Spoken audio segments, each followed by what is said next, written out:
Hey, welcome to Guitar Knobs, the guitars, gear, noise, and nonsense podcast, hosted today by these knobs. Tony Dudzik, Pick Guardian.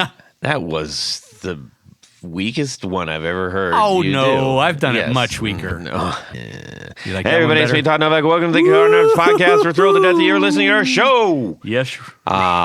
We are really going to have some fun tonight. Tony and I love the beginning of every week because we get to do this, and it is a thrill that never stops. And because usually we've got a fantastic guest, and guess who are you? This is Evan Haymond from OC Pedal Co. Okay. OC Pedal Co. You might have heard mentioned once or twice before from our good friend Jeff Schroeder. We'll get into that. But if where can people go see and do and buy the things that you do? Oh my goodness! I think the first stop in your journey would be the Instagram. So at OC Pedal Co. on Instagram. Beyond that, the website ocpedalco.com. And yeah, those are kind of your main two stops. Right on. Okay. And let's see, Tony, do you have, we had a couple of announcement thingies. We got I do not have any announcements. World this weekies. I bet you have some announcements, Todd. Do you? Well, I don't want to keep like just dragging out stuff, but I've gotten some exciting messages back from the builders that we chose to do the pedal build with Hello Sailor. Oh, that's and good. That's really neat. So are they excited about very, it? Very excited, and that was great to hear that from them. And we are continuing to just formulate really fun ideas. Our actual anniversary is April 18th. Oh, it should have been April 1st. It should have, yes. But guess who's going to join us on that date? Dr. No. Dr. No. Dr. No. He just released a new pedal. Ooh. So we're going to hear all about that. He's a great, fun time. Yes. Will he be wearing his costume while on the podcast? I hope so. I hope he wears that everywhere, actually. To buy cheese, to do whatever. What kind of cheese? The fromage. Oh. Yes. That's only the best kind. So that's kind of just general announcements real quick. Let's get into what's going on. Oh, man, I did that thing that guy told me not to do. And the first 3 episodes, I just did the mouth thing, so I got to edit that. Clap. No, I'll leave it in. Leave it in. Just as a reminder. Sorry, everybody. Okay, so we're going to get in what's going on in our music world this week because we have so much to talk about. So, Tony Baloney, why don't you kick us off, and we are going to check in with Evan. Okay, well, a couple of exciting things this week. The first, I guess, this past... You have me, I'm gripped right now. What, do you see? You see how that pause gives you that, I'm building the suspense. Yes. Okay. So I had a chance to check out a band from Cleveland this weekend at a local club. And the name of the band is called The New Soft Shoe, and they are a Graham Parsons tribute band. Oh, don't even start. Don't make me come across this table. Okay. I'm going to break this bottle and come after you. Yeah. Take the crickets off. Jeez. And for those of you who don't know who Graham Parsons was, he was a latter member of the Byrds. He was in the Flying Burrito Brothers. He had a stellar solo career. He hung out with the Rolling Stones and helped them write some songs for Exile on Main Street. He helped discover Emmylou Harris, who sang with him. He recorded. He was a busybody in the music world. He was something. He was something to something else. And he is, for whatever reason, he kind of reminds me of the same kind of entity that Warren Zevon seemed to be. Yeah, maybe that's a reasonable or Todd Rundgren. Yeah, except Warren and Todd weren't as bad of junkies as he was. But that being said, and his solo music was recorded with Elvis's backup band, the TCB band, and featuring, of course, James Burton. Yes. Well, so anyhow, I was kind of excited. I'm a fan of Graham Parsons stuff, and he's not everyone's cup of tea. Graham was. It's fascinating because he influenced so many bands that later would become like Americana bands or bands like the Eagles, different things like that, the Southern rock kind of thing. I heard he loved the Eagles. He hated the Eagles. I mean, I heard he hated the Eagles. Yes, you heard right. And he was pretty much a country music purist. Okay. I will say that. And but anyhow, long story even longer. I was excited this band was coming down. I'd heard good things about them, and they did not disappoint. They split a night with a local band here that does a Everly Brothers tribute, and they were very good too. I mean, it's Lightning Express. Those guys, if you close your eyes, you think you're at a Everly Brothers concert. But I'm trying to imagine what that would be like. Well, for you, Todd, it would probably not be good. If I close my eyes. Anyhow, the vocals of the New Soft Shoe band, the musicianship, and I have to say that I actually liked the versions of songs, Graham Parsons songs that they do. They tweaked them a little bit, maybe a little less country, and it was an enjoyable evening. I had a great time. That's awesome. To boot, the guitar player, who I after the show went up to meet him because he was hanging out with the other band guys. I said to him, "Oh, by the way, James Burton called and he wants his licks back." This guy was, it was really good. He was on a B-Bender telly, and oh my, it was just incredible. Okay. Just incredible. So I had a nice time. I had a nice Saturday night. That's a good time, yes. Good time for all. And they had, instead of drinks, I heard they had the little lady passing out the little paper cups full of pills. Was that actually? You had to pay extra for those. Okay. Let's check in with Evan. What's going on in your music world this week that isn't building pedals? Well, first of all, can I just say I'm jealous to hear you got out to see a show. I think it's been a minute since me and my wife have done anything like that, and so hopefully that'll change soon. But I've been listening to a lot of stuff. And so recently, let's see. Oh, someone you might know, Jeff Schroeder. Mm-hmm. That guy. Yeah, you might have heard of him. He and Adam Miller put out under the project name Inner Magic a couple of tunes, Underground and Feeling Just Fine. And so that's been in the rotation pretty heavy. Good stuff. And just as an aside, for any of the listeners who know Jeff primarily from Pumpkins, and you were curious as to like, okay, what's his voice separate of that, on guitar? Underground features a really, really cool lead line solo thing about halfway through. And it's just so like uniquely him. Mm-hmm. You know how like, I don't know, I feel like you can point to a billion different guitar players and say, oh, he got his tone or his style from this person, or, oh, she got her tone or style from that person. Jeff is so uniquely like one of one. And I don't know, that tune in particular, Underground, it really, I think highlights that. So that's been a big thing for me this week. Another person, Jim Chemo West is his name. And he's the guitar player for Weird Al Yankovic. Yeah, right. And so it's about to get even more left field. Jim does like Hawaiian slack key guitar. Absolutely beautiful stuff. Grammy winner.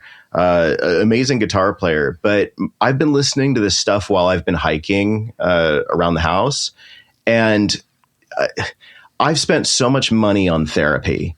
If someone would have told me that I could just buy some of these records and get outside, like Jim is a treasure. So anyone who's interested in that kind of chill vibe, acoustic guitar epicness, listen to Jim Chemo West. And he's kind of like the king of shimmer reverb. Mm. So underneath all the acoustic parts, there's always this really great kind of sublayer of great effects, goodness.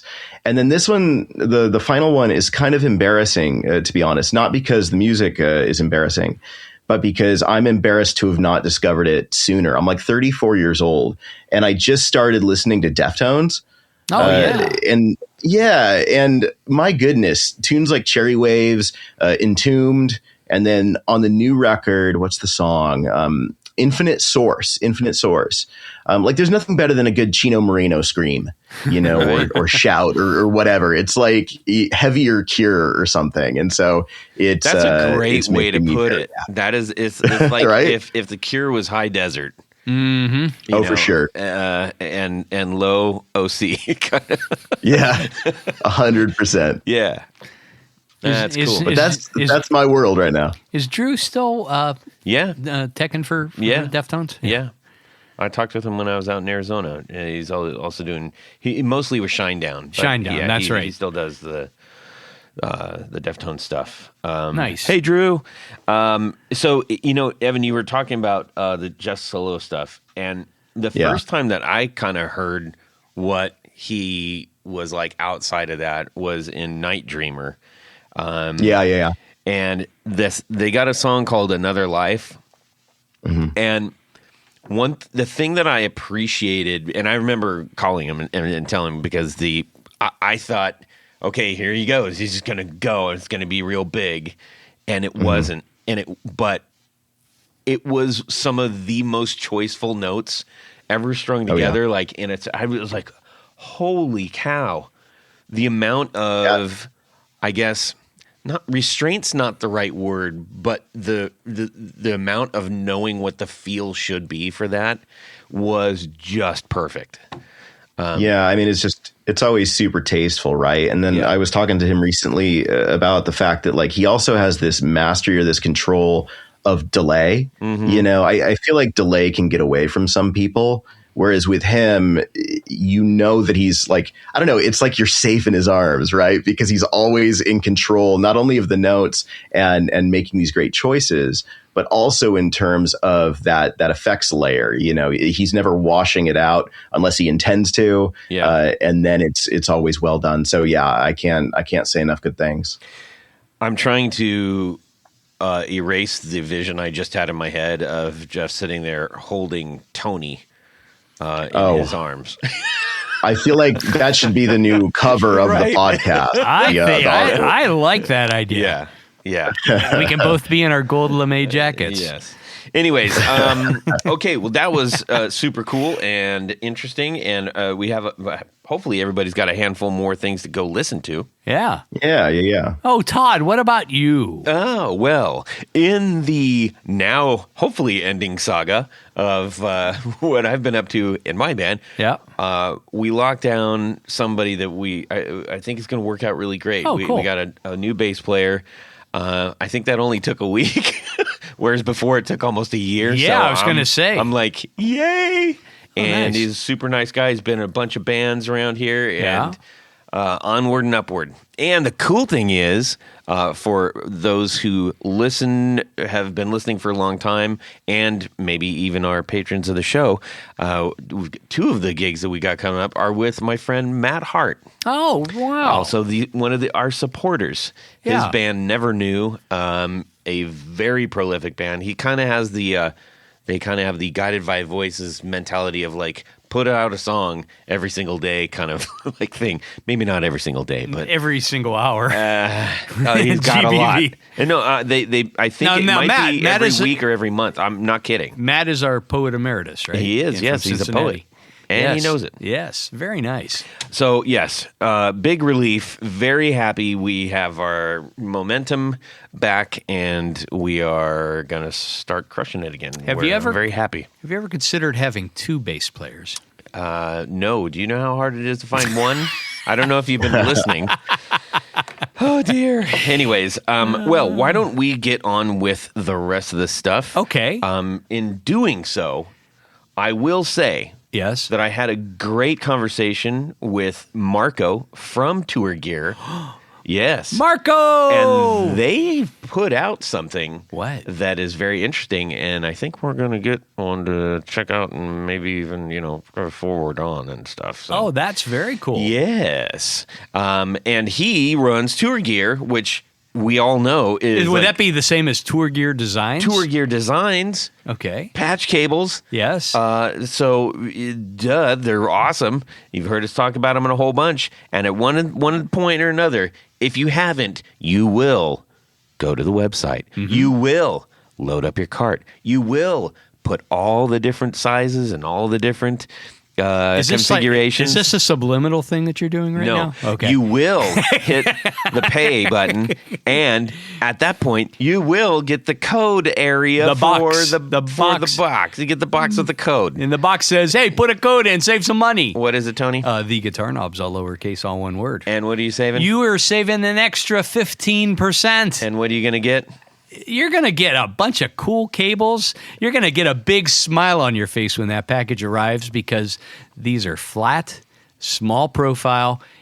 You're going to sneak an extra pedal or two on your pedal board. Yep. Trust me. Yep. I've done it. Todd's done it. Yep. These things are great. Thank you to Tour Gear for sponsoring our Four on the Floor. Let me get a little bit of this. 1, 2, 3. 4 on the floor. All right. Evan from OC Pedal Co. What is your Four on the Floor? Okay, so hang with me here because all of them on the surface might seem kind of pedestrian. Like I don't have any cool like boutique-y things that no one's ever heard of. It's all kind of mainstream, but I have my reasons. Okay. So the first is Universal Audio's Ruby. I played and toured with tube amps for a good long time. And obviously the world's kind of changing. We don't all have the space to crank up in the same ways anymore. People are being more friendly to DI rigs. And so I've kind of switched over to more modeling stuff. Mm-hmm. And I was having a really hard time finding anything that responded like a real amp. Mm-hmm. And Ruby did that. Dream does as well, and I'm sure the other ones do too, of the Universal Audio pedals. But the Ruby is great because it feels like the amp I used to tour with, which was a divided by 13. A JRT 915 was the model. Okay. And I think that was probably based on an AC30. Mm-hmm. And so the Ruby does what it's supposed to do. It feels like that. And even though there's probably a lot going on under the hood, and I'm sure development on that thing was crazy, it's such a simple interface. And yeah, you can save a preset. I never do. I treat it like an amp. I look down and my settings are my settings. And if I need a little bit more of this or a little bit more of that, I can affect that change pretty immediately. Mm-hmm. So the UA Ruby, number one, desert island pedal. If I could only choose four. Yeah. Now, do you go direct, like just into your computer? Or do you go out to a powered cab or? Most of the time it'll be direct into the computer. There are some situations where I'll bring people ask me to do things and I'll bring a PA speaker. I just have a powered PA speaker. Yeah. And I keep it real flat. And, you have to make some concessions when you do it that way because the Ruby has like a little bit of an ambience built into it. And if you're not being careful, it can get kind of weird. Mm-hmm. So you have to be cautious. But I always run that kind of background ambience so low anyway that it's not, really a problem. Well, you've got two Vox users right here. And this is I love the fact that they have the speaker choice for the silver. Yeah. And the blue and the green. 100%. Yeah, that's cool. Now, do you find that those are pretty true?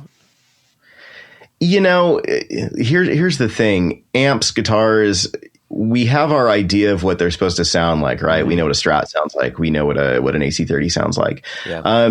But every single one you plug into is going to respond a little bit differently. The tubes have lived in that thing, maybe longer, or this one, got biased a little weird by some tech. And so to me, this just feels like another AC30. So, I mean, that's a long answer. I could have just said yes.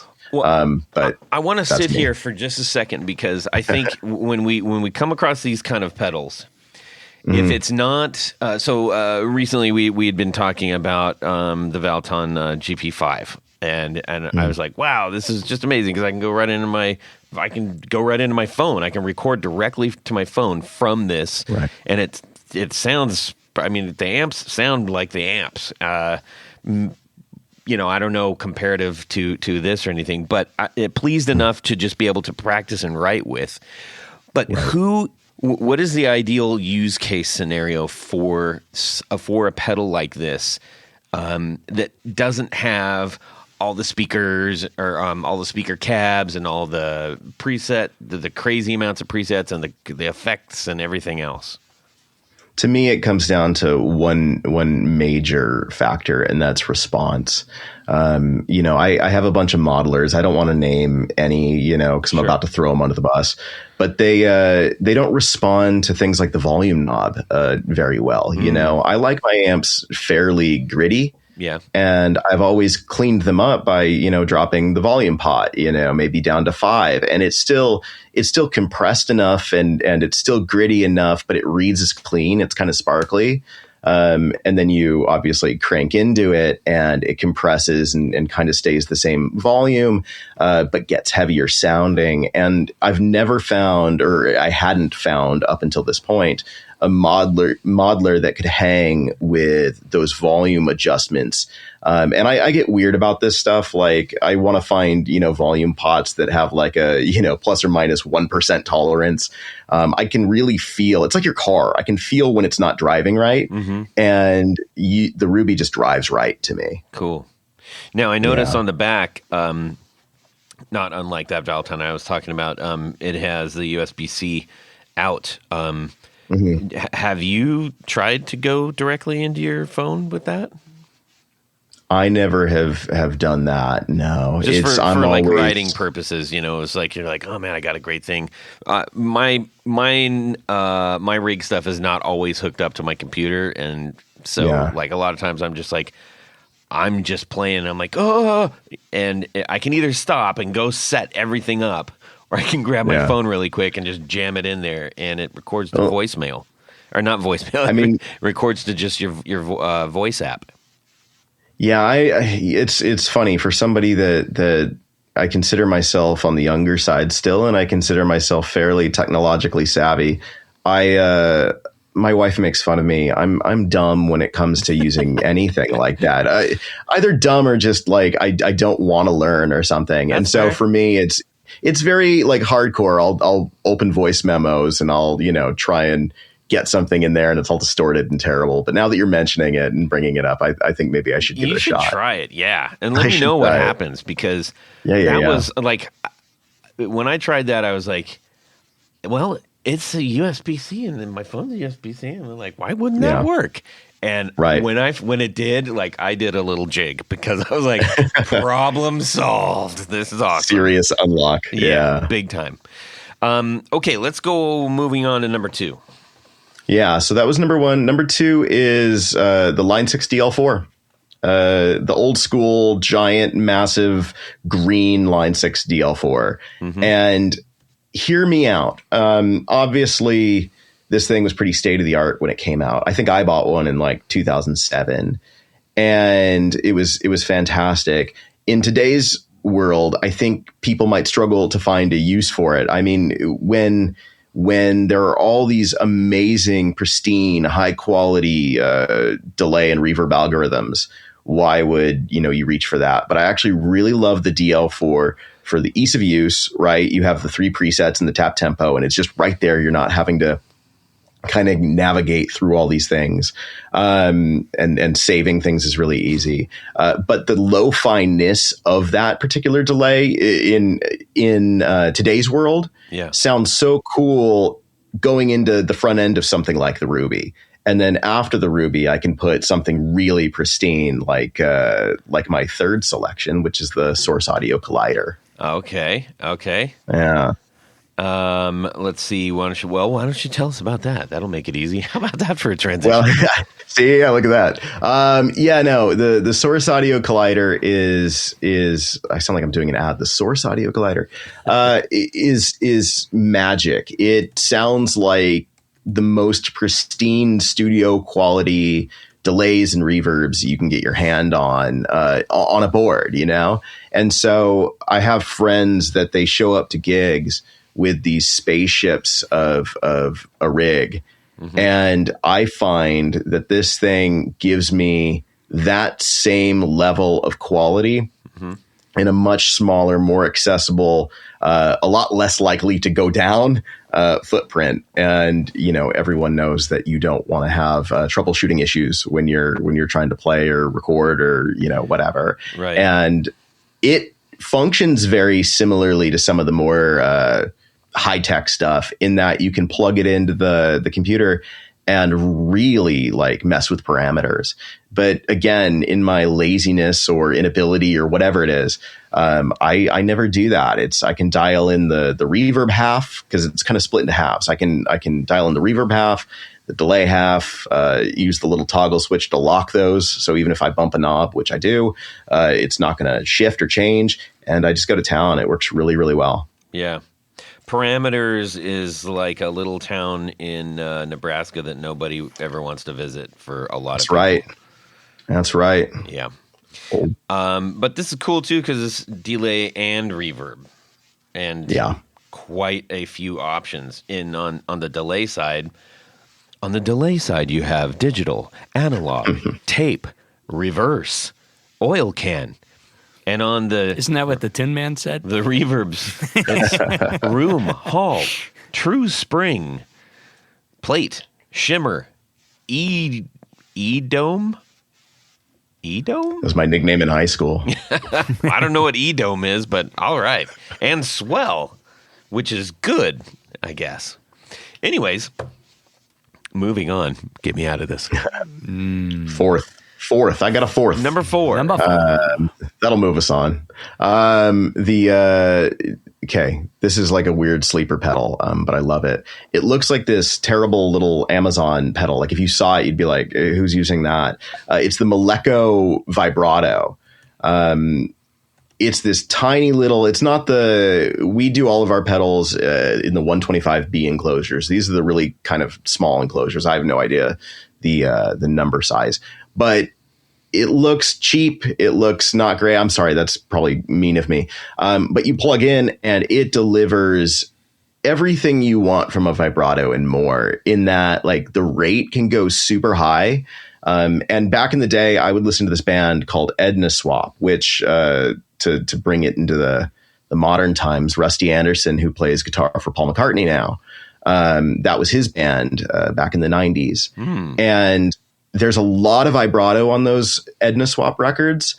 And I've never found one that like when I'm jamming around to those or jamming along to those parts can match the vibrato tones and rate and all that kind of stuff. Huh. This little tiny yellow Moleko vibrato does it. Does it have a name? Like a... it was the Moleko Omicron vibrato. Maybe that's... Yeah, it's weird. I looked up a Moleko vibrato and nothing. Omicron. Isn't that weird? There it is. Hang on. Hold, please. There.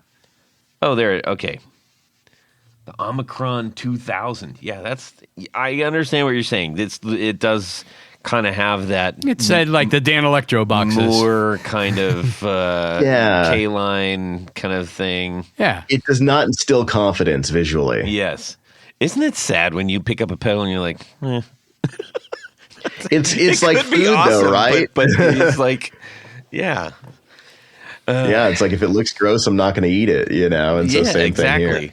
I'm starving, but I really don't want this bologna sandwich from this truck stop. It might be the best bologna sandwich you've ever had. Is it fried bologna? No. Oh. This is regular. Fried bologna is the best. I don't see the toothiness of a thick piece of bologna is a little weird to me. I gotta admit, it's a steak. I know that's why it's weird. I can get down with spam. Spam I can do like when we're in Hawaii, like musubis and things. Ooh, yeah. Okay. So fried bologna is anything like that. Oh, fried bologna rocks. Yeah. Especially put some pepper jack cheese on it. I tried it once. I couldn't do. I did not like it. I did not like it. You said you didn't like pierogi. I don't. Pierogies the biggest waste of food You had ever. some at my party. It's what do you want me to say? You didn't like Oh, it. you made me eat it. Of course I did. Here, have some cold Well, pierogi. you made me eat that damn. What do I use it to? Licorice Do you have stuff. any tongs? I was like, no, but I can get you a chisel because they're all stuck together. Oh, you just reach in there, grab them with your hands. Anyways, well, that is a nice four on the floor. Surprising, some new ones in there. Yeah. New. And I hope good, I'm glad. everybody enjoyed that. Got enlightened a little bit. Well, fortunately, we have a lot to talk about. I'm gonna tee this up. We've got some pedals to talk about. We've got two pedals. We have, I think, your backstory is really neat and compelling, and I can't wait to hear more about that. You gave us a little glimpse of it in this piece of paper that you that accompanied the pedals. Love to talk about myself. Yeah, and yeah, I'd love to talk about some other connections, musically that you've got from not only your pedal stuff but your music stuff too. Yeah. So with that, I will say that what we have in front of us right now is the La Habra, which ironically looks like, Tony, what's that plastic, like the trophy black plastic thing called? Like Greer's got theirs on. It's like a etching thing. What is that?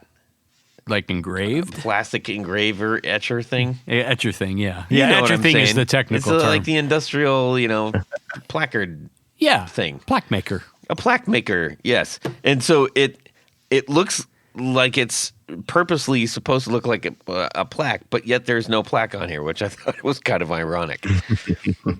You didn't think it was ironic. No, I just think You didn't it even looks think- cool. Yeah. Looks cool. Yeah, it does. Anyways, we also have the Laguna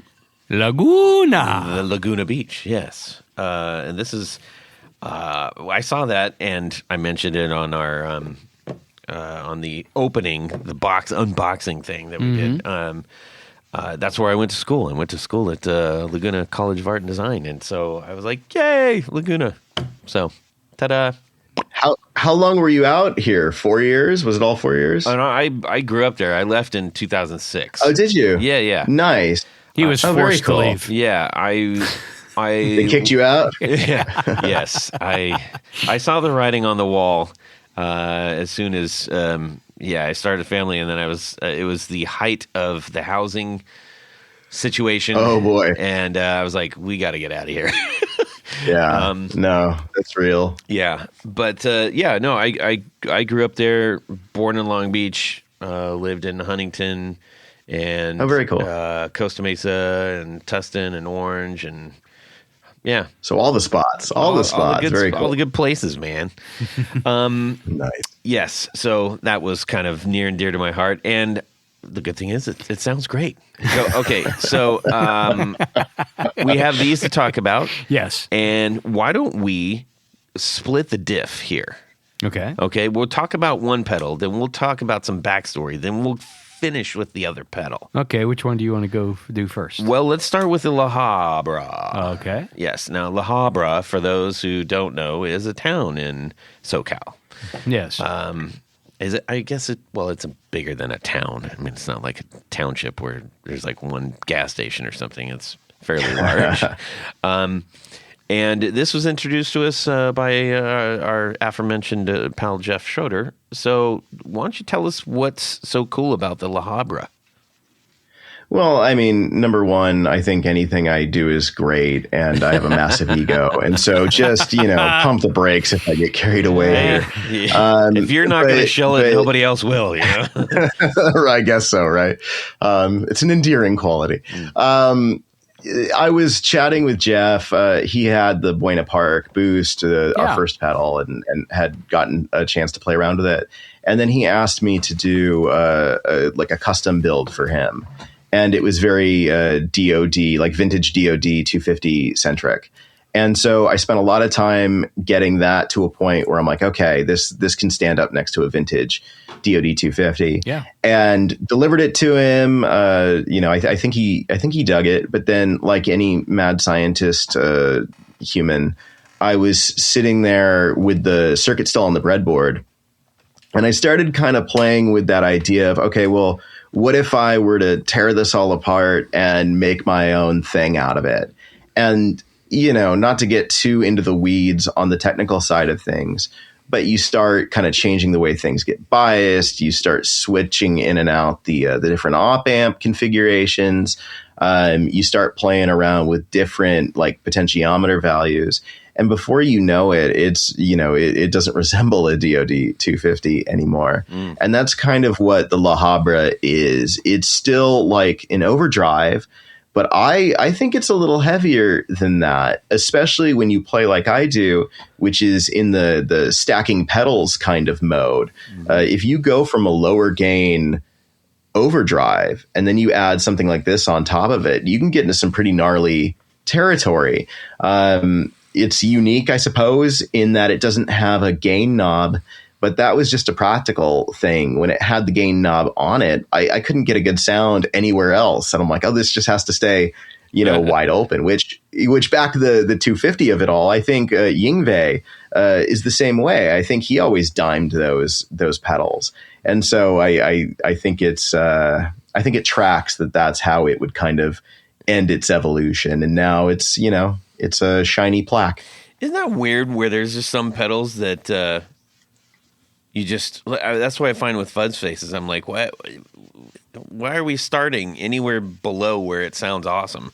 Mm-hmm. Right. Right. It's there's some odd ones out there like that where it's like, no, this just has to be all the way up. So that's an interesting take on it.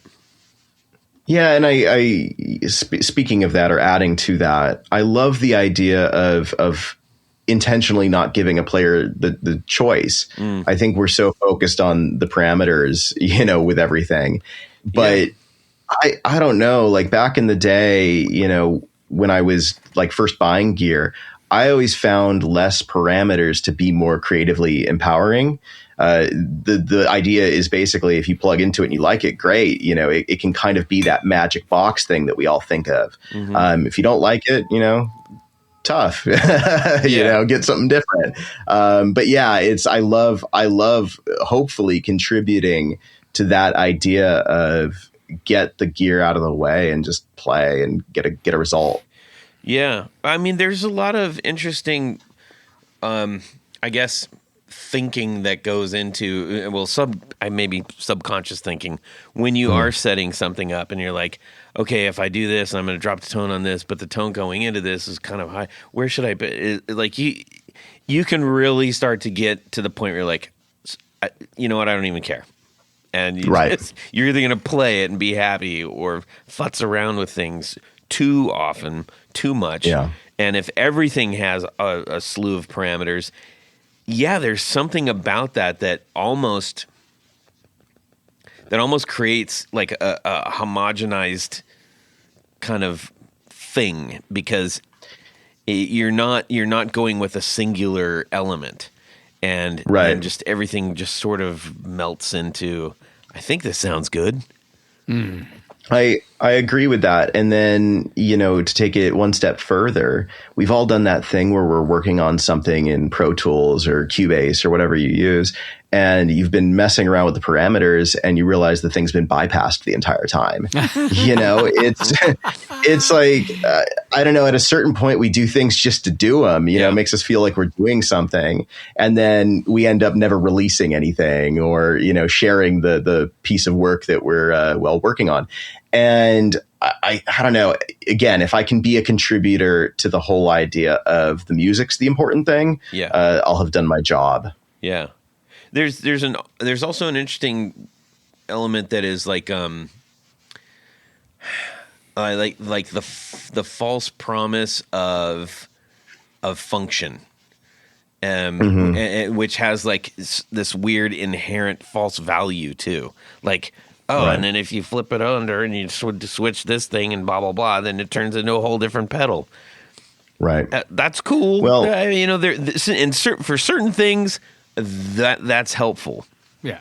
Yeah, it's billed as value, right? I Yeah. mean, but that's no different than going to a terrible restaurant and just getting a giant plate of food. That doesn't dictate quality. Right. What I really appreciate about simple gear is exactly what you just said, where it's like, well, I don't know, I can't say it any more succinctly. Yeah. Well, you did with your pedal, actually. Well, thank you. And for those who are wondering Yes. what La Habra means, it means a pass through the hills. And in this case, in the city of La Habra, it is the pass between Puente Hills and Coyote Hills Yes. in northwest or northern Orange County. The pass between Tito Puente and Coyote Ugly. Yes. Okay. So there you have it. Yeah, indeed. Now, we were talking about this a little bit earlier. Wait. Tell us about the gain toggle on Well, here. that's what I'm getting there. Sorry. Jeez, Todd. Strike that. Reverse it. So He's just excited. He's excited. He is easily excitable. So on this pedal, you have essentially two knobs and one switch. Well, one toggle switch and of course a main switch. Yeah. And you have a volume and a tone knob, and then you have a gain switch. Toggle switch. Tell us a little bit about the difference in the two toggles, or the two toggle positions. Yeah. Not to drone on more and more about simple parameters and feature sets, but once I had made the decision to not have a gain knob, I did want to give a little bit more. I don't know. I felt like a two knob thing would have been too simple. And so everyone has a different rig. Actually, this kind of comes out of a conversation I had with a buddy that plays Strats, and I tend to gravitate towards like ES335s. He goes, man, I can't get humbuckers or Gibsons, whatever he was saying, to be bright enough. And I was going, oh man, the Strats are too bright for me. And that's kind of where the toggle switch comes into play. We have the tone knob already, but when you toggle out to the left side on the La Habra, you're actually using LED clippers, which on a tech spec, sort of analysis, it does add more compression. So it is changing response a little bit. But for me, the biggest change is that it gets a little brighter. Mm-hmm. And so for me, that's almost like, okay, if you're using a humbucker that's on the darker end and the pedal's not configured to that, this could be an issue. And so I didn't want something you had to think too much about, but just toggling it out to the left, It's like, okay, well, I get a little bit more bite. Or you bring it into the right, and that disengages the clippers, and you're just clipping the op amp.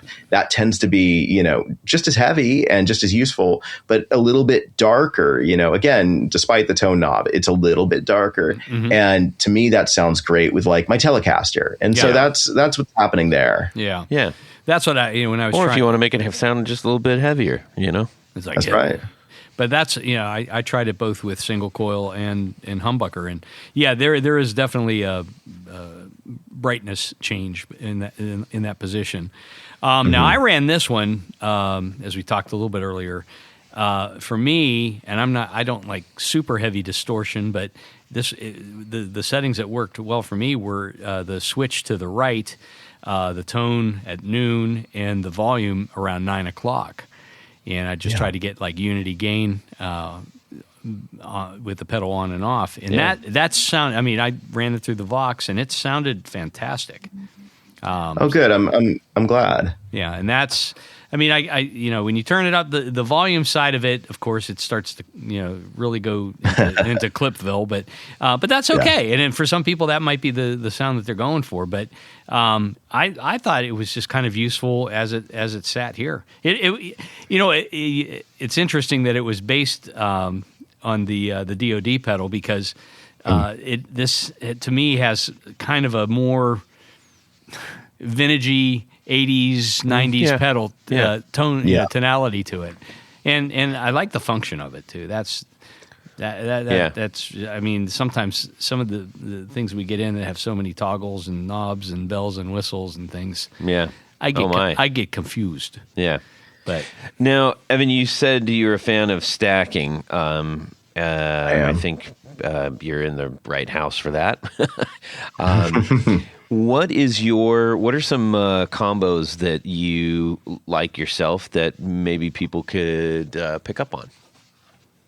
Well, first of all, the stacking thing I think is underrated. I think a lot of people treat, an amp like a blank canvas, and they think whatever they engage is going to, kind of create this, almost, if we want to use like film terms, it's going to create this whole new scene with a new, kind of filmic tone or something. But I find it's more like a recipe, right? Where you add seasoning and it evolves whatever the core thing was. And I don't know, stacking to me just seems so natural in a world where, I grew up using my volume knob a lot. And so just turning that down, it decreases volume, but it also kind of changes just everything. It changes the reactivity. It changes, kind of the tonal characteristics. And so pedals can kind of play a role there. You stack another one on top, and it goes to that next, that next stop on the escalation or evolutionary train. I'm waxing poetic, but you get where I'm coming from. Yeah. As far as actual combinations, I've had a billion different boards, and I keep coming back to the same things. I love starting with a lower gain, overdrive pedal. The popular one nowadays is the JHS Morning Glory, right? Yeah. And that thing, it cuts a little low end, at least in my experience, it cuts a little low end. So there's a little bit more presence there. It adds a little bit of grit, obviously some compression, because of, the harmonic, distortion. And then after that, maybe going a little bit more aggro with like a Tube Screamer or like Plumes from Earthquaker, which is very similar to a Tube Screamer, something more mid-rangey. And so that's kind of like for me where La Habra really shines. I caught some flack recently. Somebody was like, he's billing it as a fuzz for people that don't like fuzz, but it doesn't, get that heavy. And maybe that was my bad, not being a good educator or something, in that I don't think any tone is just one ingredient, and so the pedal, the La Habra gets you there, but I think it gets you there when all the conditions are right, when you have a guitar that's going to serve that particular tonal characteristic, when you have a rig that'll thrive with that. And so for me, going kind of low gain, something that's clipping, into something heavier, maybe with a mid boost that's clipping as well, that's the sweet spot for stacking for me. Yeah. That comment about fuzz for people who don't like fuzz, I mean, if you think about it, the thing that at least I find when people are like, I'm not really a fuzz person, is that they don't like it sounding big and pillowy and woofy and heavy. Yeah. So yes, it is it is a lot of distortion without all the extra, without the muffin top. Right. No, I mean, I keep using the film metaphor, but I don't know. It's like watching a movie and all of a sudden it's a completely different movie. You're like, what's going on here? Yeah. And so for me, the La Habra was so special. Like when I stumbled across it, because I'm no, engineer here. I just have a lot of fun. When I stumbled across kind of the configuration that I ended up solidifying, the heaviness got into fuzz territory, but it wasn't a complete jarring scene change, which is what fuzz can be in a live setting in particular. Yeah. I totally agree with that. And especially if depending on what you're playing, that can be very disruptive. For sure. But hold up, guys. Yeah, no worries. My dog just got very angry that another dog walked by the house. All right, sorry. We can take it from wherever. Okay. What's your dog's name? My dog's name is Lucy. She's like half Rottweiler, half some sort of lab, and she's very, very protective. Well, that's good. Yeah. As they should Yeah, be. right. Right. Yes. Hopefully that'll be the last time, but I can't promise anything. Oh, no worries. Quite all right. Well, let's get into some of your influences here. Musically speaking, almost everybody we've ever had on the show makes pedals because they wanted something that they couldn't necessarily get their hands on, almost unilaterally. In chasing that, what are some of the musical influences that may have found their way into your pedals? It's a good question, and as I think about it, I don't know. I kind of find it hard to answer. I think back to who, as a guitar player, might have influenced me back in the day, and I already mentioned Rusty Anderson from Paul McCartney's band. Yeah. But he was also in that band I had mentioned, Edna Swap, and he puts out great solo material. And the thing I always loved about that is all of his tones, kind of like what we've been talking about, just seem like they integrate so naturally. And as I was coming up, I found that natural integration to be one of the hardest things to do. You would go to the store and you wouldn't know what you were looking at. At least I didn't when I was that age. And I would see, an orange box and I'd go, sick, this is distortion. Great. And you would go home and you go, this doesn't sound quite right to me. What's going on?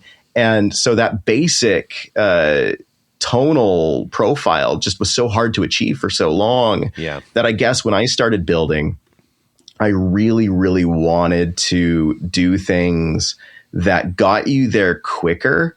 And so I feel like I've been fairly successful in doing that, but it's still, it's a learning curve, right? Always. Now, with your, I guess, early trying to find that right tone thing, we've covered off on a couple of these things early on as well. When you're stumbling around and you're and you look back and you say, "Oh, what was I thinking? How did I not know that didn't sound good?" Or right. But at the same time, you're probably having your best day ever when you go plug in. You're like, I'm going. So it's not the worst thing in the world to not have that figured out. And I say that for our, some of the younger or more entry level people that listen to the show. Right. Now you can basically verify anything you need, a million times over due to all of the, data and communications that we have in all the various forms. Oh, for sure. Not so, back in the day. And I think to a certain degree, and it almost touches on the conversation, Tony, that we had on the last episode with Rob, with Doug Cower, because it is that, well, I think I know exactly what I want. So I'm going to go ask for exactly what I want. But what you think you want might not be the thing you need. Yes. And absolutely. It's a good metaphor for life. I think the Rolling Stones had a song about that. Yeah. Well, I think they lifted it from what I just said. Oh, you really? Yeah. They owe you some money.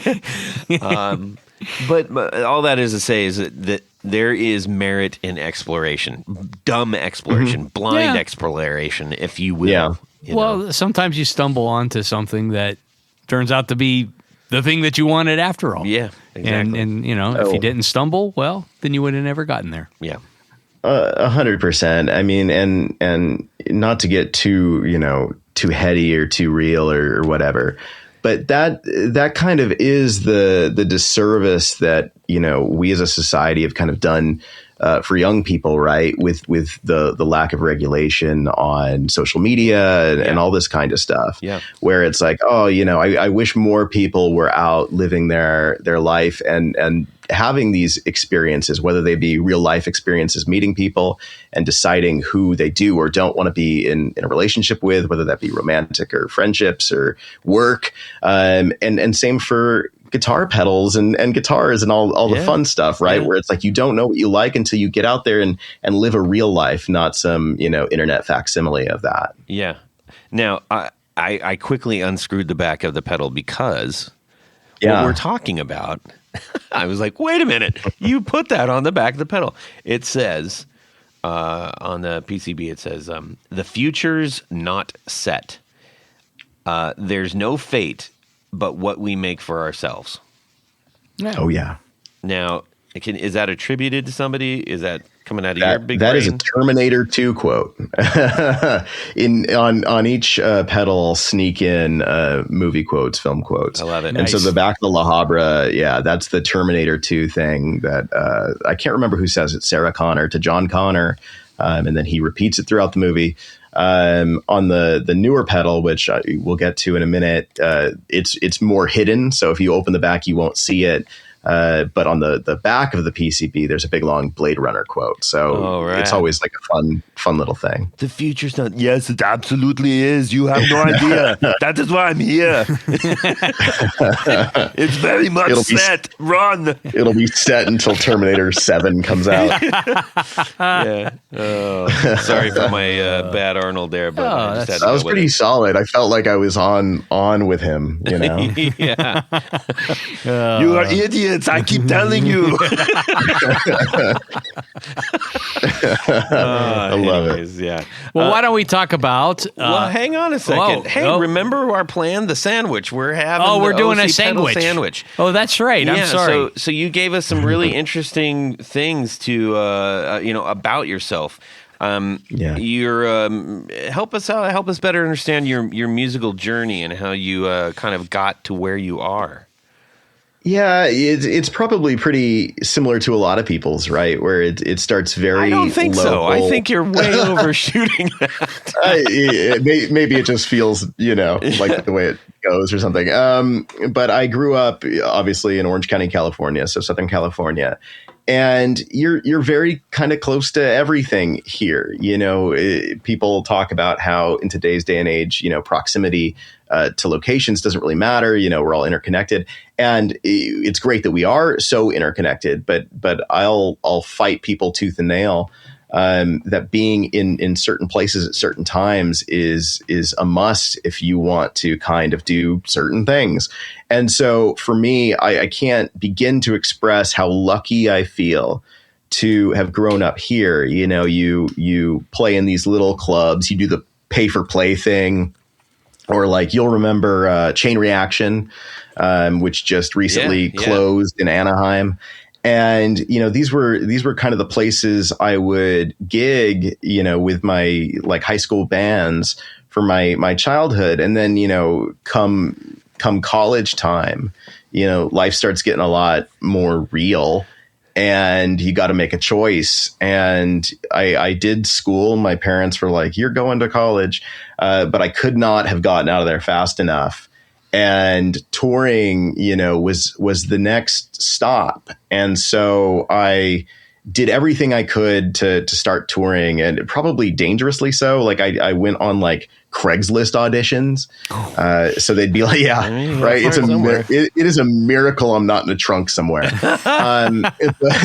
But I would go on these Craigslist auditions and show up to these places. I would always look for like paid guitar player, and I would find, this one, band where the mom and dad were paying for the kid to be a star.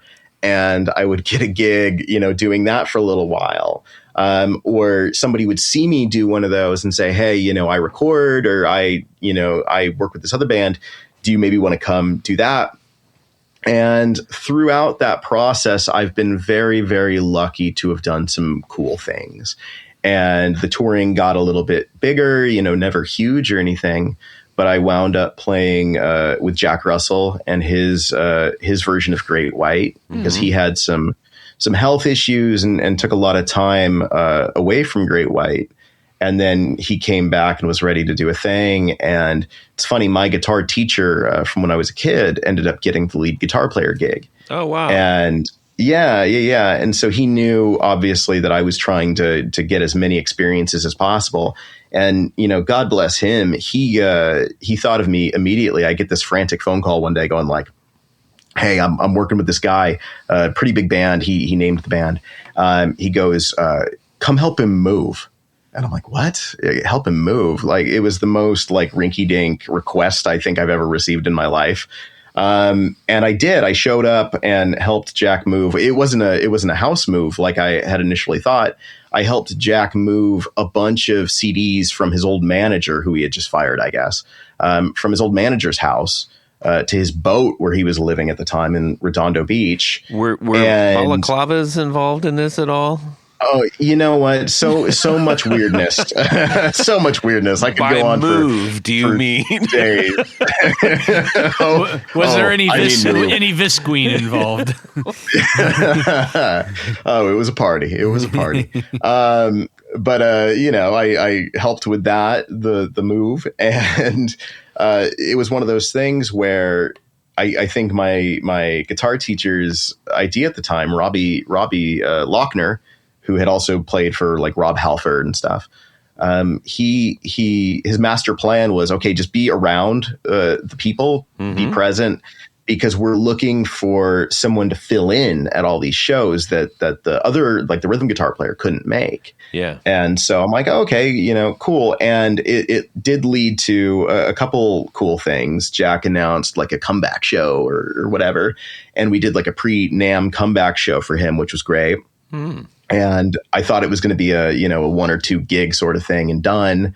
The other guitar player goes back, but at a certain point they parted ways, and I ended up going on the road for a significant period of time. I get a phone call one evening, and it's basically my buddy and Jack on speakerphone going, "Hey, just so you know, this other guy moved on from the gig. We need you in Detroit like in 3 days." Oh, wow. And I said, "Oh, okay." And so in 3 days, I met him in Detroit. I learned all the music between the time I got the call, the airplane ride, and the day I think I had in the van between Detroit and Sturgis, which was my first gig. We did the biker alley. Wow. I learned, however long that set was, I learned all the tunes and got up there, no rehearsal, and did it. And so that was a really cool kind of stop on the trajectory. Man, that's cool. And you had to get yourself some ankle boots? Had to get myself them ankle boots. Had to practice my hip gyrations. Yeah. It was a thing. But it was, again, an experience that I can't begin to like. Obviously, Jack's now since passed. And he was a great teacher. I don't think he was ever intentionally teaching me anything, but he would teach me, what to do, what not to do. And it was just, I don't know, it was an education. I think it was this show actually where, because I'm a listener, I heard Jeff, I heard Jeff talking about, when he first joined Pumpkins, what a kind of culture shock that was. He, I think he was thinking, okay, well, I'm really good. I can do this. And then you realize what it really takes to do these gigs. Yeah. And I had no idea. It was like, oh, okay. It was like a 70s dad throwing the kid into the pool. It's like swim or don't, Yeah. So I definitely probably sunk a fair amount of the gigs, but eventually I learned to swim. That's cool. So there's two things that I want to touch on there. Number one, I remember hearing or reading probably in one of the guitar magazines or something like that, that on, I think Jack Russell's rider was a brand new pair of white tube socks every show. And I've looked at loads of riders and stuff, and I'm like, that's the only one that stuck with me. I'm like, hey, he's got something there. That's smart, actually. Striped or not striped? I don't recall. I love it. Yeah. But then the other thing is, the idea that you just go, well, I'm just going to try to go from A to Z. Like I'm going to try to find the gig that I definitely land in. And if you think about like those of us who play, who have been fortunate to play in bands, or heck, even just friends that end up producing some kinds of like thing that you get involved with.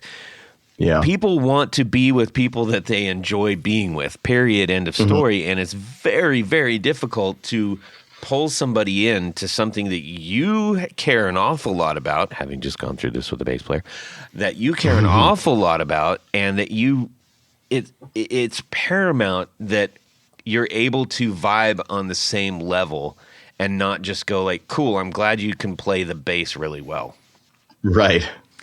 And being open to say like, yeah, let's go hang out. Let's go talk to the band that just played. Let's become friends with them. Without an end goal in mind, just be open and present and aware, and good things happen that way. I've found 100%. Yeah. So you finished touring with Jack, and then you did a few other things that I think are worth mentioning.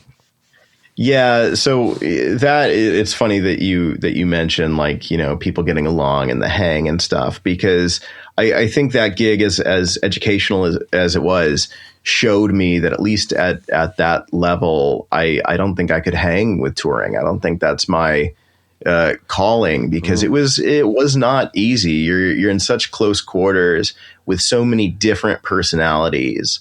Experiencing, in my case, experiencing so many, wild new things. It's a lot. And so I kind of had a few things happen at once. I realized that that's not really my bag.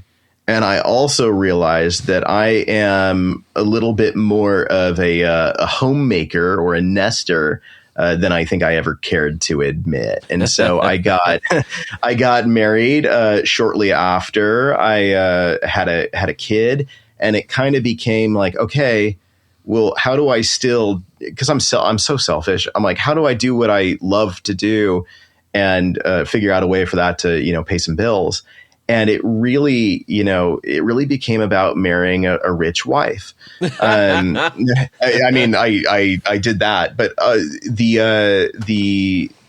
really a baller wife, by the way, just to speak to it for a minute. But is she famous in any? Do we know who this person is? We don't, but she is a behind the scenes person in the medical field, and she does a lot for people and takes on a lot. So I can't say enough good things about the legitimate support she's given me in every way. But when it came to me figuring out, okay, well, where do I go from here? It was doing what you talked about, which is digging in and just not expecting anything, just going with the flow and reaching out to people, not being afraid to reach out, asking potentially dumb questions, and, doing that thing, which is super awkward. It's almost like asking somebody out, being like, hey, do you want to record with me? And that kind of thing started to recording and studio work started to become kind of a thing I was doing. I met this guy, my buddy Darren Smith, on a gig, and it was one of these kind of lower rent gigs, and it was fun. It didn't pay a lot, but that relationship is what I got out of it. And Darren and I, we became really good friends. We would get together and chat and hang, go have lunch in between sessions, but we would just start recording, anything that came through his studio.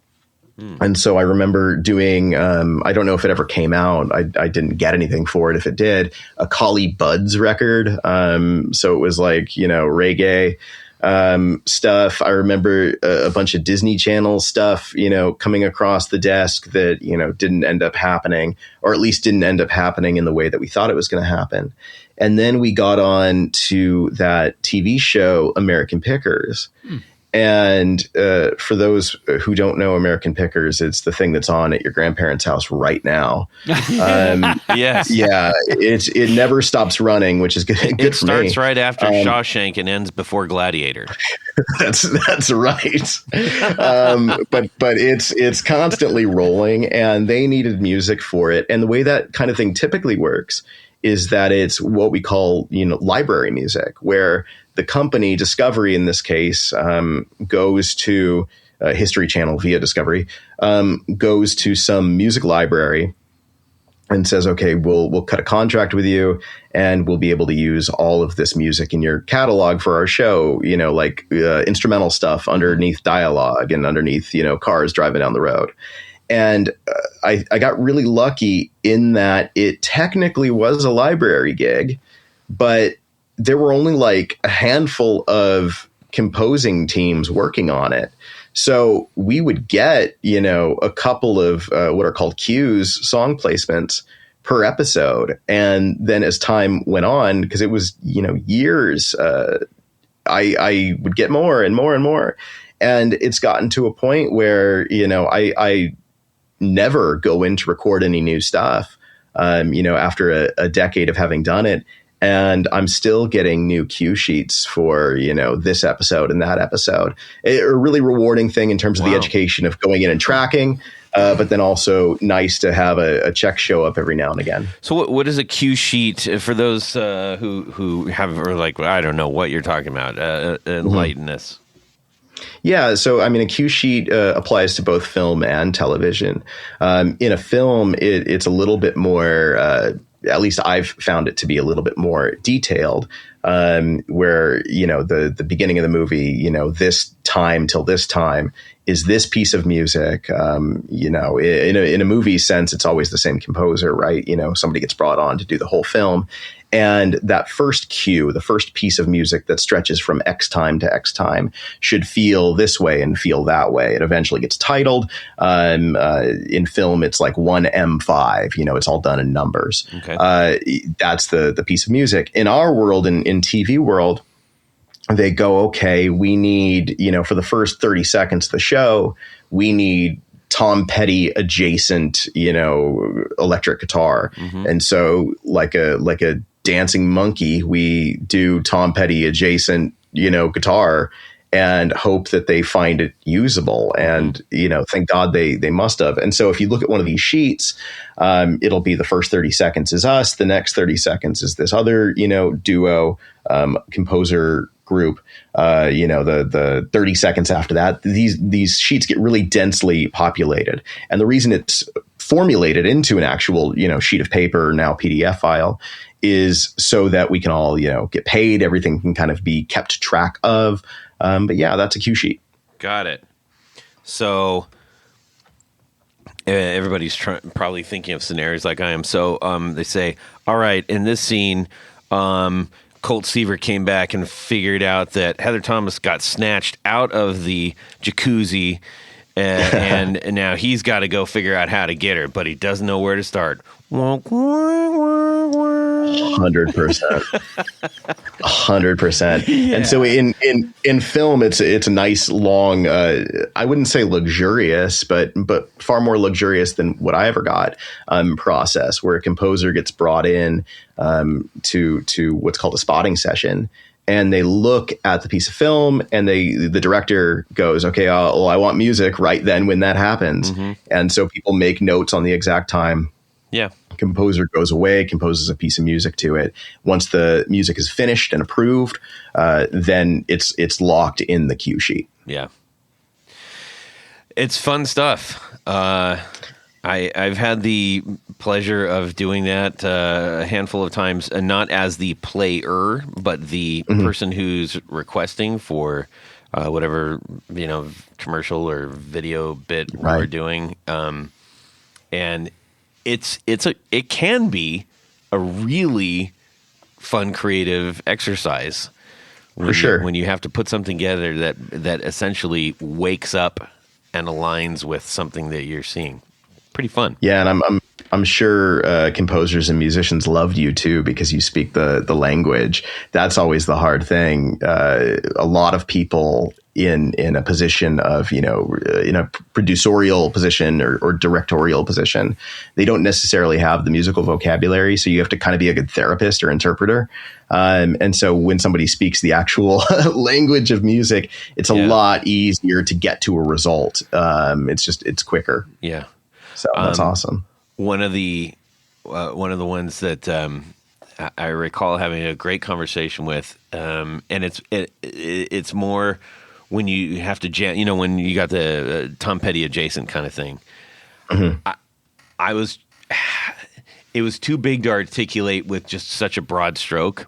But I said, okay, imagine like the opening to Ramble On from Led Zeppelin, but Brian Jonestown Massacre is playing the rest of it, and he's like, yes,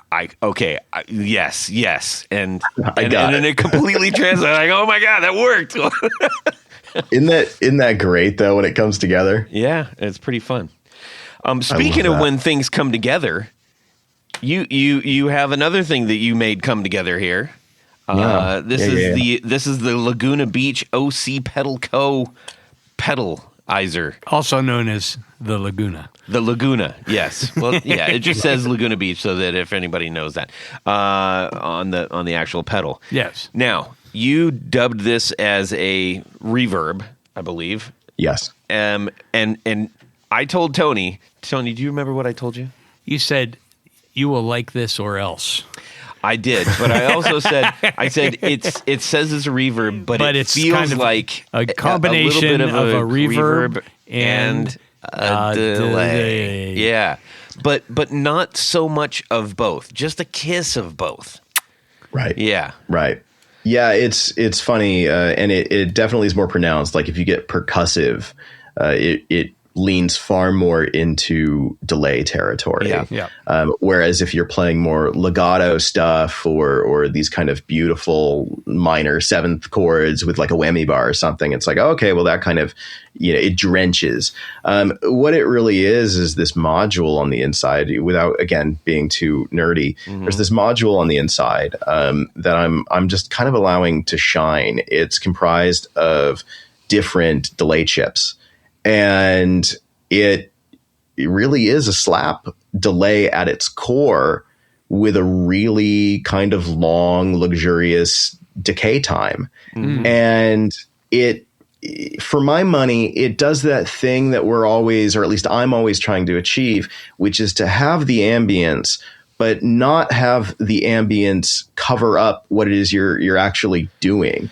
I'm playing the note because I want you to hear the note. I'm adding the delay or the reverb because I want that to create depth or dimension, not completely swallow what's going on. And, reverb pedals have skirted that through the years by giving you tone knobs and things. But we all already know that I don't like giving anyone anything extra because I am greedy. Or something, or what did you say? Trying to save money on knobs. Yeah. It is cheaper. It is cheaper. But that for me has been its kind of selling point, and it's how I've found use for it. Additionally, it kind of falls into this. It's not lo-fi because I think it has a really nice quality to it, but at the same time, the way I run it, I kind of do what I described earlier with the DL4 and then the Source Audio Collider being at the end, where the reverb that the Laguna produces can behave more front of the amp reverb, where I'm okay with some of it getting clipped. I'm okay with it having a little bit more character in that sense, because I run, a very, very pristine digital delay and reverb at the end of my chain. Yeah. Well, this is, talk about simplicity. This is a one knob reverb / delay pedal, and I guess we'll call it the more knob. Yeah. You turn it to the right, there you get more. Yeah. And, That's and right. I'm a big slapback fan, and I like the way that this kind of blends. You know, you do get slapback, and it does have the somewhat of the sound of a reverb.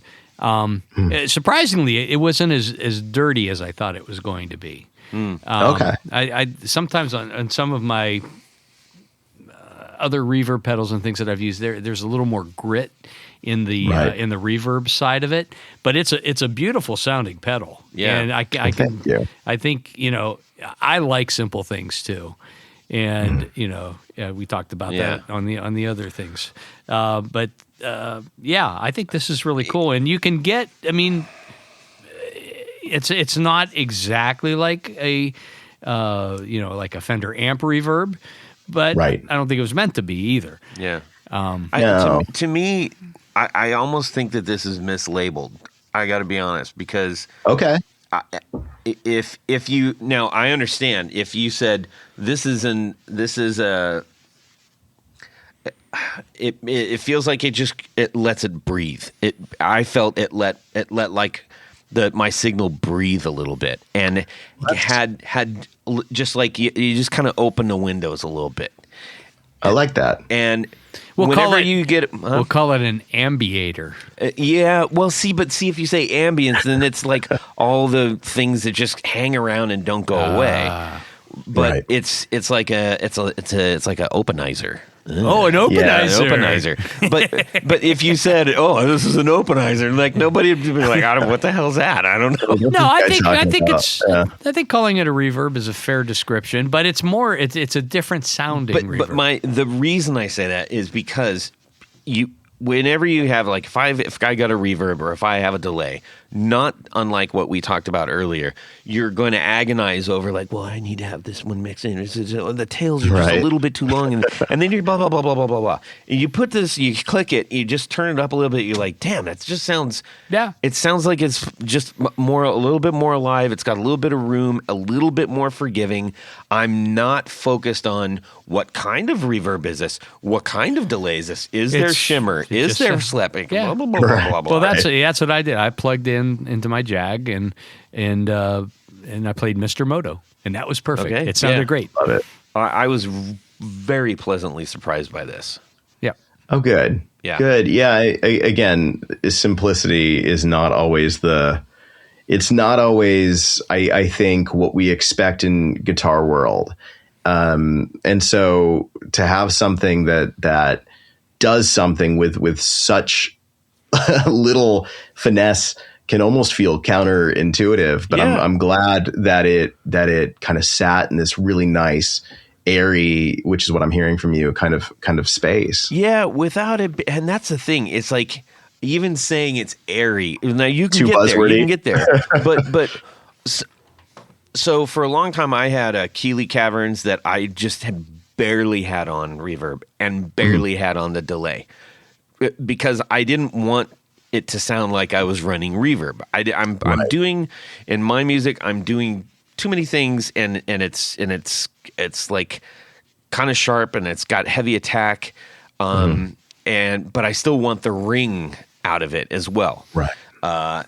And I don't want something that's going to sound like I've got a delay pedal on, or hey, check out my new reverb. Yeah, I want the sound that I'm trying to cultivate to ring true. That being said, I also don't want it to be like just like super super dry sounding, and this just is like it just opens it up just enough. Yeah, it's a great pedal. Well, good. Thank you guys. I appreciate it. You bet. Okay. Now, why don't we need to start wrapping this up. Yeah, eventually. Yes, we could go on and on and on, but we're getting close to when people's tolerance of how much they want to listen to us. Yes, well, of you. Yes, they that's true. Anything new on the horizons for new pedals? Well, okay, so this is going to be a little promotional, and so I apologize. We did an expose mini documentary thing on Jeff. Actually, he was kind enough to invite us over to his house, and we went a little deep. There's a 16-minute long YouTube video on it over at our YouTube channel, and you can get there through the site, through Instagram. But when we were there, Jeff had asked me for something that I found really compelling. And I don't want to say any more than that, but I think it's going to be something cool. And whether or not it's just something, that goes to him or ends up being a product in the future, it definitely continues this idea of simple, but at the same time, it's doing some things that I think you wish some pedals would do. And so that's me being as coy and as I can be. But check out that video. That's worth your time. Again, it just gives you more insight into Jeff. Yeah, I think there's a couple of little on here once or twice. There's a couple of reels floating around, I think, or for at sure. least the stories that have him featured in that. Yeah, if you only have a minute and a half or so, head to Instagram and check those out. Yeah. And then if you're like me, I'm such a documentary freak. If you have time for the 16-minute thing, it's well worth your time. He discusses like where he grew up, where he's at now. There's some really great stuff in there, and I'm eternally thankful for all of his support. Speaking of documentaries, today. Alone on my actually starting yesterday and into today, behind the scenes of Goodfellas, behind the scenes The Sting, and behind the scenes Good and the Bad and the Ugly. Oh, yeah, great I stuff. love that movie. Get out there, all of them are they're so great. I love that stuff. I love the behind the scenes stuff. That's magic. Yes, it's a good way to burn your lunch instead of I don't know. Eating. Well, no, I eat while I'm on lunch. Yeah. Anyways, all right. Well, man, it's been great talking to you. I know that we could go on and on and on, and we'll let's save that some for next time. Yeah, that's right. Well, thanks for having me, guys. I really appreciate it. It was fun. Yes. Well, we're not done yet, so don't quite. Yeah. Don't say you're having fun yet. Go ahead, Tony. That's right, Todd. At this point of the show, we round third. And, what do you got there? Would you rather? Oh, would you rather? Is that what we do at this point of the show? That's right. At this point of the show, would you rather? It's a little game we play. And this is an interesting one. I hope so. Because the pedal genie is making an appearance. Excellent. We have all kinds of genies. We had Genie. We had. That's it, really. Well, I thought there was another genie. There might have been. Clean off the bottle. Anyhow, so the pedal genie has the power to teleport into the future. I need that reverb pedal. Can you put that on? Yeah. Fix it in post. Yeah. So the genie teleports you to the year 2076. For those that are counting, that's 50 years from now. Oh, boy.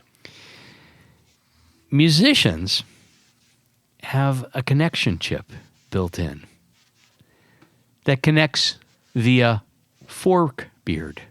Fork beard? Fork beard. What? Well, I knew you would have that reaction. Do you know what Bluetooth was named after? A pirate? No. A 10th century Danish king called Harald the First. Bluetooth. Okay. So the next generation and the next Danish king. I was kind of close. You were close. Yeah. So the next, after Bluetooth, Harald the First, was Svein the First, otherwise known as Forkbeard. Oh, boy. So obviously, it's the next Right, generation of Bluetooth. Gotcha. Fork That was a beard. very natural progression. Wow. Fork beard. Yes. So, I 50 mean, I'm amazed that you got this far with this. well, it took a little time. It's one of those things. So, you have two options. You can have the first is kind of an all-in-one pedal box that connects via Forkbeard. Mm-hmm. And it's the samples of the best. Now, you think in 50 years, this is going to be some good stuff, right? Sure. It models all of the best of the pedals. And the bonus feature is it's controlled with your mind. Oh. You think, turn on distortion plus turn on Laguna. Yes. And it's all done with your mind. No Yes. touching foot pedals or anything. It's just In this my box. mind, I'm fast forwarding right now. Are you really? Well, gosh. Option 2 is a pedal board of, say, a half dozen of what are now vintage Yes. pedals. Yes. And but the thing is, you have to manually control them, just like the old days, just like now. Knobs, Okay. push buttons. Yes. So which would you rather? Would you rather have the convenience of using your mind to control all of the pedals and the parameters immediately using Forkbeard? Right. Or would you rather be old-fashioned and have the old-style, old-timey pedal board? Okay. Go ahead, Tony. Me being a fan of Forkbeard, Yeah. I'm going with option You're one. going with option 1 because you don't like the hassle of I don't like using my feet. And I think in 50 years, probably we will as the machines take over. Yes. We'll be a sedentary beasts. Sure. And probably our feet will no longer function as such. So, Right. mind control, play. Right. We're just blobs. You were just blobs playing guitars. Right. So I'm going with the Forkbeard connection. Okay. All right. Evan, how about yourself? Oh my goodness! Look, there's lots going on in my mind at all times. I don't know if I want to rely on that mechanism to trigger anything of value. And at this point, my feet are so it's such muscle memory to kick this on when I want that sound. I'd go feet and real foot pedals. Old timey. He's an old timey. Yes, He's a old-timey. purist. Yes. Todd, Black and white. What about you, Toddley? I'm definitely going pedals for sure. Oh, Yeah. You guys are so stuck in your ways. Yes. Wait till the machines take over Yeah, and but- convince you otherwise. That may be the Forkbeard case. Forkbeard's a great band name though. So that is. I do like. You can use it. If I ever start a project, Just go purchase forkbeard.com. Actually, I mean, you should do that right now, Tony, before this airs. I think you might be right. Forkbeard. Yeah, Oh my god. indeed. Well, I no longer own Magnetic Bloom, by the way. Oh, you don't? I stopped You paying let for it go. that. Yeah. How about rocksfortodd.com? No, I don't own that. Well, we need to thank a few people, Tony, and then we're going to let our friend Evan go. Yes, we do. Todd, at this point of the show is a special group of people we love to thank. These are our executive producers. Now, an executive producer helps make this show possible. How do you become one? You head over to patreon.com/The Guitar Knobs. Check out a couple different levels in which you can participate, become a sponsor, a friend, a hero of the podcast. Each level comes with some very nice thank you gifts and opportunities to win great stuff and just be an all-around nice person. Mm-hmm. But in addition to all that, You get to have your name read on the thing. you get to have your name read on the thing, and that's what I'm going to do right now. So special thanks to these executive producers: Anthony Lathrop, Brett Hogarth, Cameron Pampas, Darren Gregory, Don Kloss, Elad Mizrahi, James Bell, James White, John Esterle from Rare Buzzer Effects, John Sebastian, John Halverson, Justin Jones, Ken Sayers, Michael Senchuk, Mike Davenport, Owen Eads, Pluton, Ralph Gottschalk from Wonderful Audio Technology, Richard Kendall, Rick Calhoun, Rusty Sneeden, Stefan Lamb, Tom Brazen, Trevor Ellenberg, Trevor Gunberg, Vader and Pedals, Caribou Gone, Ed Rossler, and Uday Ram. Uday Ram! But wait, Todd. Yes? There's more. There's a special group of executive producers. We call them our Grand Poobahs. These are the creme de la creme, the top of the heap, the A number ones. And they wear a fez on their heads. Like the one hanging right there. Like that one right there while they're listening to the podcast. It's Yes. the law. Please don't break the law. So special thanks to these Grand Poobahs. Anthony Jamalero, Billy Spitfire Unlimited, Bob Crouch, Brian Robison, Cody Foster, David Kaminga, David Tyndall, Enrico Fernando, Fox Hill Studio, Gregory Randall, Hex Matos, John Williams, Martin Cliff, Matt Hart, Michael Van Zant, Michio Murakishi, Moon Guitars, Pedro Vasquez, Sam Jett, Steve Keys, James Pennington, Zach Oswald from Brandon Wow Pickups, Jonathan Labate from M2 Labs, Ty Barnes, James Castellano, and Kenny Howe. All right. Thank you all so very much for supporting our show. Like we say every week, we cannot do this without your help. And fortunately, your help has allowed us to do it for going on our 10th year. So This is 10th. truly, truly, truly, thank you. If you have been considering it, what a time to jump in. Just do it. Yeah, do it. You'll be so glad that you did. Yeah, because we've got a lot of stuff that we're planning, from our big date coming up and moving forward. Todd is coming to each of your homes to personally visit and say hi. Yes, to draw you a bubble bath. Ooh. Yes. Yes, I got my pen and paper and I'm ready to go. All right. Anyways, all right, we need to say a humongous thanks to Evan Haymond for sharing his great backstory and these awesome pedals with us, and just being a really great guest. We've really enjoyed talking with you, so thank you, man. Same. Thank you, and congratulations on 10 years. Thank you. Thanks. Evan, where can people go to see the great stuff and buy the great stuff that you make? Head on over to Instagram first at OC Pedal Co.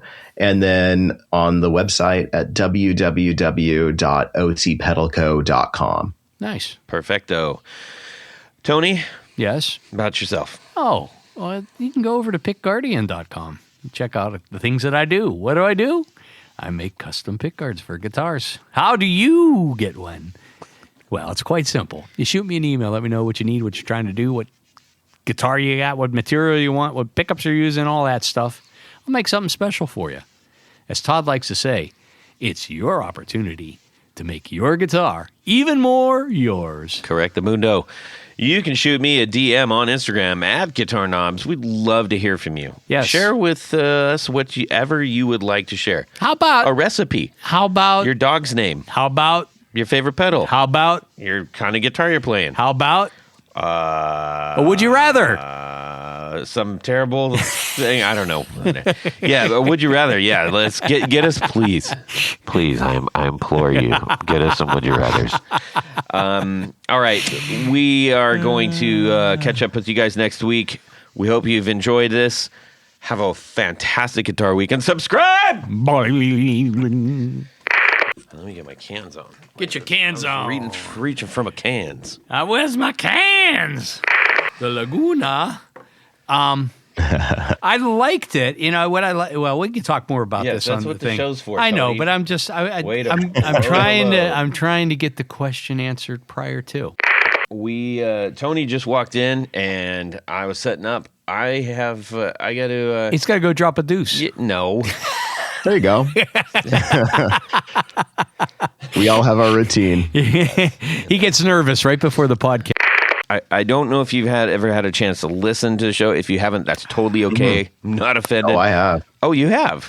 Very dimensional. It has an element of lo-fi. It's, Yeah, I mean, I enjoy it for that. I mean, I'm Be ready to say that all over again Yeah, because Tony 'cause- doesn't know Oh, I how the will. show works. how does the show work again? Avid listener. I enjoy Really? myself. Oh, yeah. I did not know that. Who's your favorite guest? Host. Who's your favorite host? He knows this. He knows this. Oh, well, that's fantastic. I didn't know that. Yeah. Oh, I'm all blushing and everything. And there's a fair amount. I mean, it was cool. I liked Tony, having. what are you doing? I'm just talking. We got the whole I'm talking talk here about this. Well, jeez, Todd. Banana head. A mission. Yes. You know. Okay, yes. I like that. Again. Okay, listen. You and I are going to be good friends, Evan. Side. And if we do edit this, because, well, you've met Tony. So, I'm just trying to warm up the guests, you know? I'm pretty sure he knows how to do this. Are you Oh, sure? no. I got to get my talking points in, so this is helpful. Okay. Don't encourage him. Okay, for that, I'm just going to have some. He looked at me like the shock of like, oh, how do you like them apples? Wiggy what? And away we go. Well, that's it for these knobs. Please visit our Patreon page at patreon.com/theguitarknobs. Visit our website at theguitarknobs.com for all of our past episodes, 4 on the Floor blog, and other good stuff. You can connect with us on social too at our Facebook page and share your gear and stories on our Facebook group. Also, be sure to check out our Instagram at Guitar Knobs. Catch you next time.